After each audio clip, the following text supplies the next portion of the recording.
ഞാനിതിനൊരു explanation തരണമെന്നുണ്ടായിരുന്നു. കാര്യം കഴിഞ്ഞ ദിവസം, അതായത് ഇന്നലെ എനിക്ക് സപ്പോർട്ട് തന്നുകൊണ്ട് ഓൺലൈനിലും ന്യൂസ് ചാനൽസിലും എല്ലാം നിങ്ങളെല്ലാവരും സംസാരിക്കുന്നതിനോടൊപ്പം അദ്ദേഹത്തിനെതിരെ ഒരു ഹെയ്റ്റ് ക്യാമ്പയിൻ നടക്കുന്നത് പോലെ അല്ലെങ്കിൽ നടക്കുന്നത് ഞാൻ വിറ്റ്നസ് ചെയ്തു. അതിന് ഒരു അവസരം ഉണ്ടാക്കരുത് എന്നുള്ളത് കൊണ്ടാണ് ഞാനിപ്പോ ഈ മീഡിയ ഇന്ററാക്ഷൻ ഇങ്ങനെ ചെയ്യുന്നത്.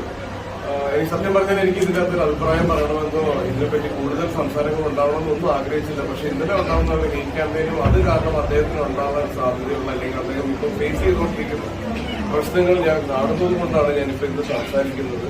അത് ആ മൊമെന്റിൽ അദ്ദേഹത്തിന് തോന്നിയത്, ഒന്ന് അദ്ദേഹത്തിന് സ്റ്റേജിലേക്ക് വിളിക്കുന്ന സമയത്ത് അദ്ദേഹത്തിന്റെ പേര് തെറ്റി വിളിക്കുകയും അദ്ദേഹത്തിന് വിളിക്കാൻ മറന്നു, വിളിക്കാനായിട്ട് ബാക്ക് സ്റ്റേജിൽ നിന്ന് റിക്വസ്റ്റ് ചെയ്ത സമയത്ത് അദ്ദേഹത്തിന്റെ പേര് മാറ്റി വിളിക്കുന്ന ഒരു അവസരം ഉണ്ടായി. അപ്പൊ എല്ലാ മനുഷ്യനും ഉണ്ടാവുന്ന ഒരു ചെറിയ